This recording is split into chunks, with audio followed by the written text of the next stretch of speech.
자, 성공 수준은 리더십 수준을 넘지 못한다인데요. 성공의 문은 누구에게나 열려 있다고 믿는데요.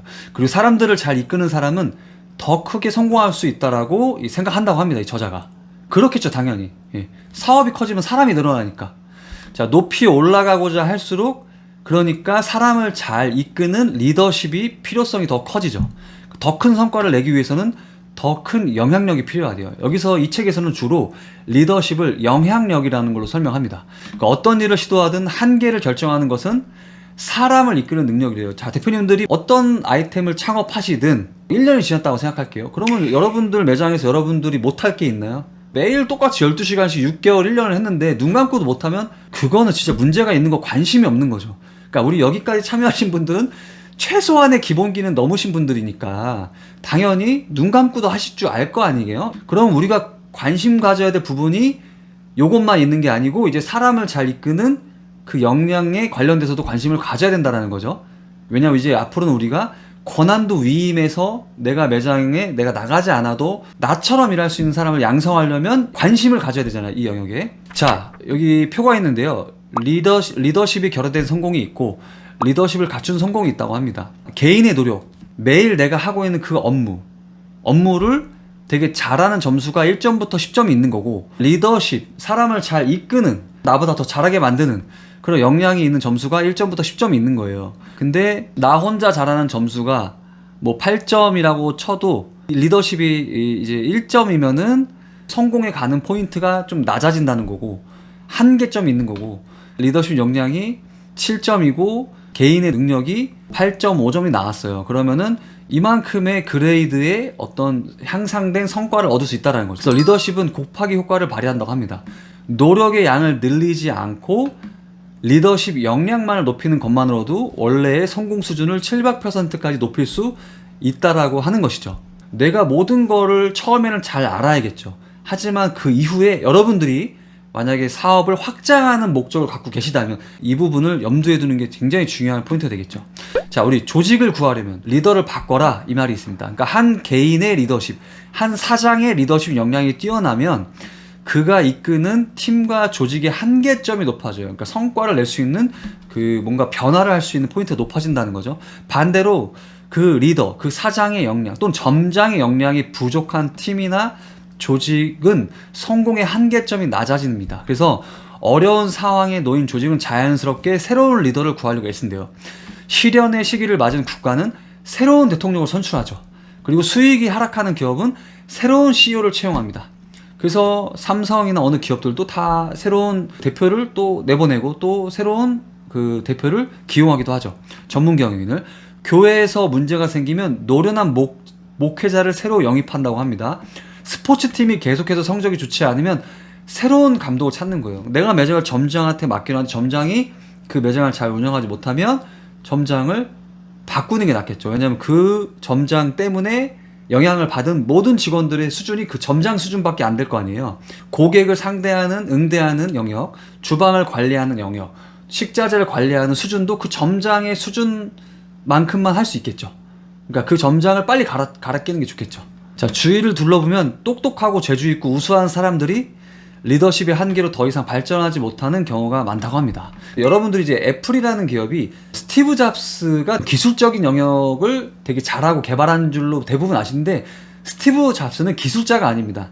스티브 워즈니악이라는 사람이 사실 모든 기술을 다 만들었던 사람이고요. 스티브 잡스는 리더입니다. 이 사업의 방향성을 이끌어가고 이 사람이 기술 개발을 잘할 수 있도록 계속 독려해주고 채찍질하고 비전 제시도 해주고 했던 역할을 스티브 잡스가 한 거고요. 이 워즈니악이라는 사람이 기술자입니다. 안타깝게도 근데 이 워즈니악은 리더십의 역량이 낮았대요. 반면에 스티브 잡스는 엄청난 리더십의 역량을 바탕으로 해서 세계 최고 수준의 조직을 구축했죠. 그리고 애플을 세계에서 가장 가치 있는 기업으로 키워냈다라고 합니다. 샌디에이고에 환대산업이 있대요. 이 환대산업, 숙박, 관광, 외식 등의 서비스업, 우리가 하는 외식업도 이 환대산업이죠. 이 분야에 세계적인 컨설팅 기업인 돈 스티븐슨 회장을 이 저자가 만난 적이 있대요. 돈의 직원들은 어떤 업체의 운영권을 인수하러 가면 항상 두 가지 일부터 시작한다고 합니다. 첫째, 그곳 직원들을 훈련해서 고객 서비스를 개선하거나, 둘째는 그냥 리더를 해고한다고 합니다. 그러니까 리더가 성과를 못 냈거나 이 리더 때문에 뭔가 성장을 하지 못하거나 하는 그 포인트가 발견된 순간 바로 리더를 해고한다고 합니다. 그러니까 매번 그럼 리더를 해고하십니까? 당사자와 먼저 그 리더와 먼저 얘기를 나눠봐야 하는 거 아니에요? 라고 이 저자가 한번 물어봤대요. 그러니까 그 회장님이 그렇지 않습니다. 훌륭한 리더였다면 이 회사가, 이 조직이, 이 직원들 수준이 그렇게까지 엉망이 되진 않았겠죠. 그러니까 가장 빠른 방법은 리더를 이제 해고하는 거라고 이제 얘기를 하는 거예요.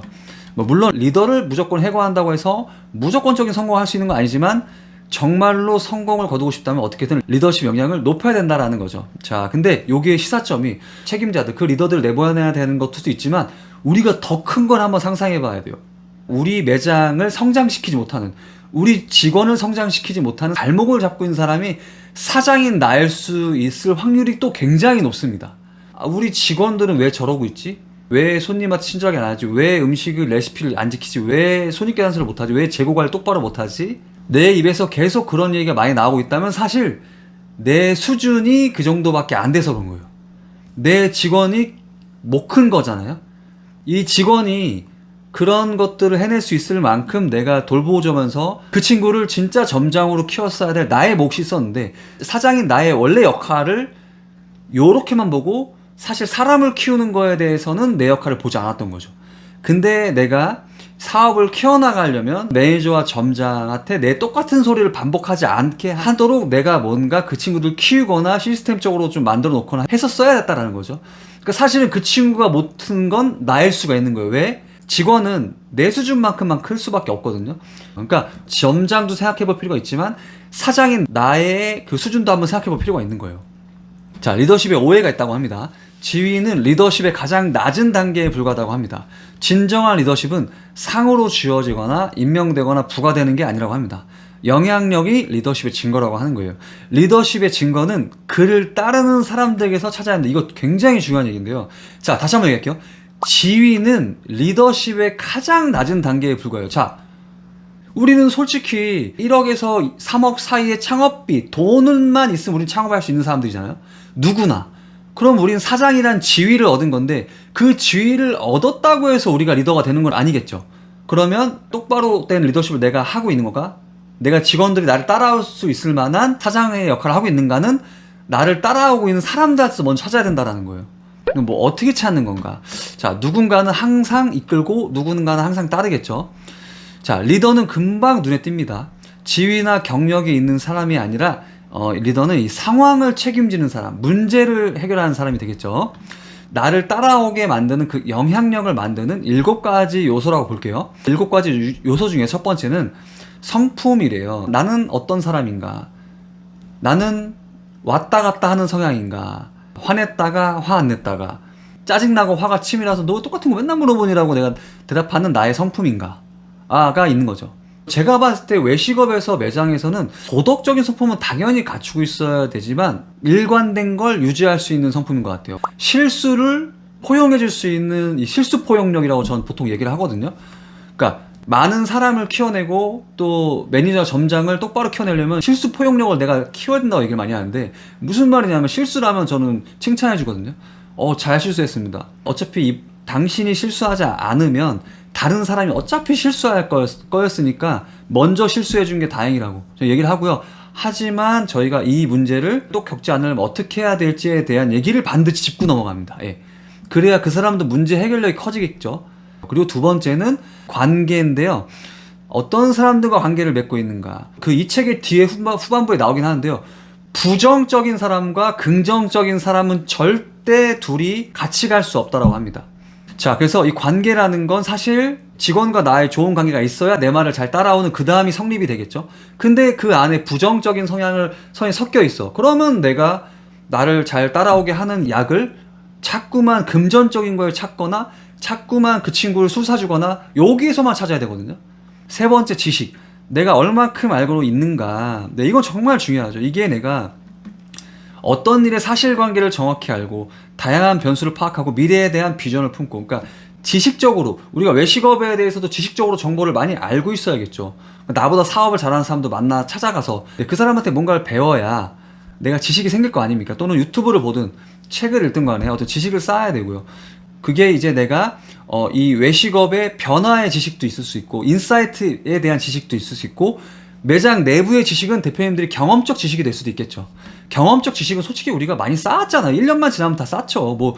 1년 동안 매장에서 일했으면 다 쌓았지 또 눈 감고도 일하지 않습니까? 한 3개월만 지나도 눈 감고 일할 줄 아는데 뭘 거기서 무슨 경험적 지식을 더 쌓아요. 외부에서 찾아요. 외부에서 찾아야지. 그렇게 내가 얼마나 알고 있는가에 따라서 내가 비전을 품고 우리 친구들한테 비전을 제시해 줄 수 있겠죠.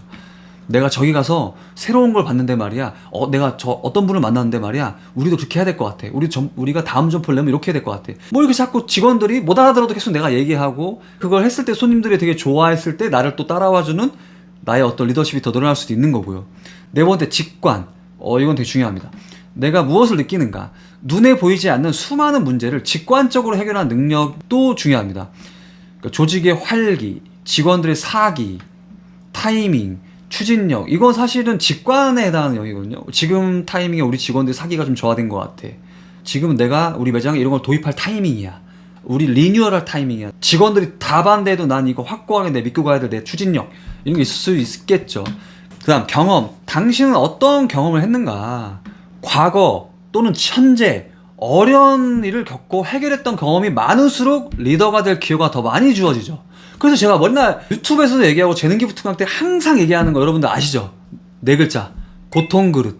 고통을 계속 많이 겪으라고 얘기하잖아요. 사업을 키워나가는 과정 속에서는 엄청나게 많은 고통이 따를 거예요. 근데 그게 싫으면 사업을 줄이시면 되는 거고, 직원을 한 명만 쓰면 되는 거고, 그것도 싫으면 혼자 하면 되는 거고, 사업을 키워나가는 과정 속에서는 당연히 고통이 늘어요. 직원 숫자가 늘면 고통이 늘어요. 다만 이제 이거를 조금 더 우리가 시스템적으로 잘 만들어 나가면서 고통을 현격히 좀 줄여나가는 과정이 좀 필요한 것 뿐이죠. 그리고 고객 클레임도 악성 클레임으로 한 100번 경험하면 진짜 우리가 실력이 엄청 많이 늡니다. 근데 그걸 경험해보지 않아. 그냥 머리카락 나오는 클레임밖에 경험 안 해봤어. 그럼 다른 클레임이 걸리면 우리 매장에 와서 저 손님은 왜 저러는 거지가 되고, 그런 마인드가 아니라 개진상 피우는 손님을 100명을 경험하면 우리가 진짜로 실력이 많이 늘지 않겠니? 이렇게 직원들하고 얘기를 많이 나누는 게 좋거든요. 솔직히 피크타임 때 옆 가게와 우리 가게의 경쟁력 차이는 바쁜 와중에 누가 더 손님을 잘 응대하거나 누가 더 문제를 잘 해결하는가, 할 수 있는가, 그게 경쟁력이지. 옆 가게 직원과 우리의 경쟁력이 뭡니까? 무슨 차이가 있습니까? 그것밖에 없지. 과거의 성공, 당신은 무엇을 성취했는가? 지금까지 거둔 성과처럼 사람들을 잘 설득할 수 있는 건 없습니다. 매번 도전에 맞서고 성장하고 성공을 거둘 때마다 사람들은 사장의 말에 귀를 기울인다. 이건 뭐 당연한 거죠. 이건 뭐 얘기할 필요가 없죠. 여러분들이 첫 번째 매장이 너무 잘 됐어요. 그래서 두 번째 매장까지 너무 잘 됐어. 그럼 뭐 당연히 직원들은 엄청 따를 거 아니에요? 엄청 따르고 이 사장님한테는 뭔가 내가 얻어갈 게 많을 것 같고, 뭐 배울 것도 많고 돈도 많이 얻을 것 같고 비전도 있고 막 그런 생각 할 거 아니에요? 뭐 세 번째까지 성공했어. 그럼 신이지 뭐. 대표님들이 하다 보면 또 엎어지는 것도 있잖아요. 그럴 때는 또 직원들이 하나 둘 떠나가죠.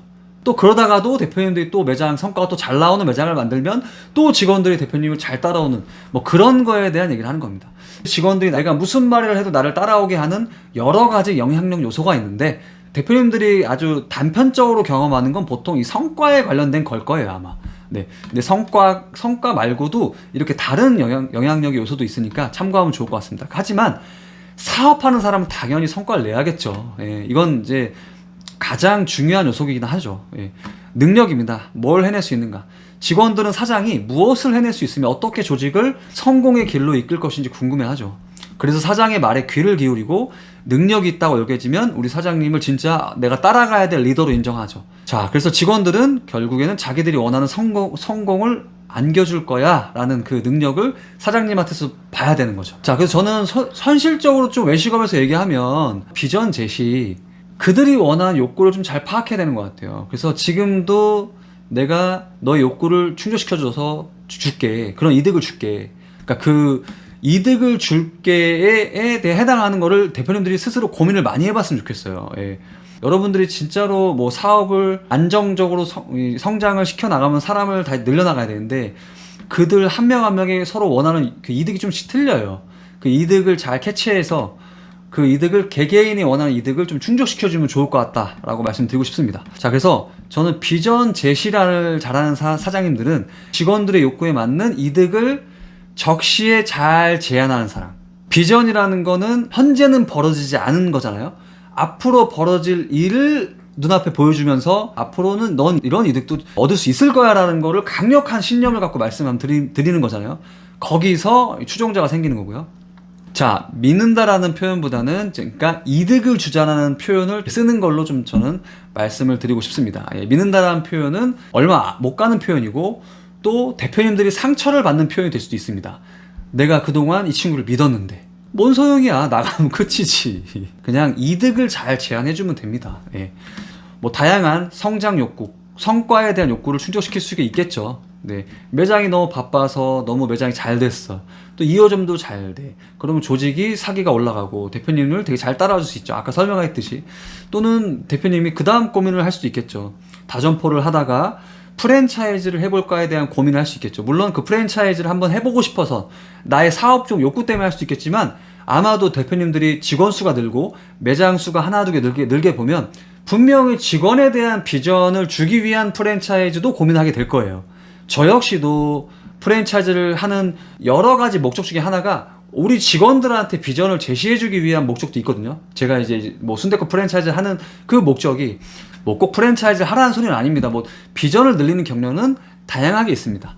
예, 다점포를 하든 다브랜드를 하든 프랜차이즈를 하든 아니면 뭐 다른 방식 여러 가지가 있을 수 있겠죠. 그러니까 여러분들이 그런 다양한 재료들을 잘 알고 있으면 좋으니까 제가 설명을 해드리는 겁니다. 왜냐하면 음식도 맛있게 잘 만들려면 여러분들이 많은 재료들 그 재료들을 어떻게 숙성하면 어떻게 내가 볶아야 되고 궁합들을 잘 아셔야 맛있는 요리를 만들 수 있듯이 직원들을 내가 잘 키우고 싶어? 나를 잘 따라오고 싶어? 그러니까 많은 내가 활용할 재료들을 잘 알고 있어야 적시적소에 이런 것들 하나씩 내가 잘 활용해야죠.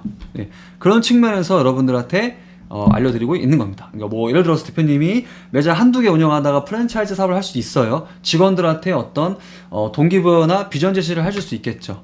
프랜차이즈를 하면은 맨날 매장에서 일하는 거 말고도 뭐 본사에서도 일을 할 수도 있고 또는 직영 매장을 총괄 관리하는 사람 시킬 수도 있고 또는 가맹점을 좀 관리할 수 있는 어떤 SV의 역할 또는 총괄 역할도 시킬 수가 있는 거고요. 또 그거 말고도 뭐 본사의 뭐 마케팅이나 뭐 어떤 경영적인 업무나 물류 업무도 있으니까 새로운 업무를 하면서 그들도 새로운 또 동기부여나 새로운 자극이 생기죠. 네, 되게 다양한 재료가 있습니다.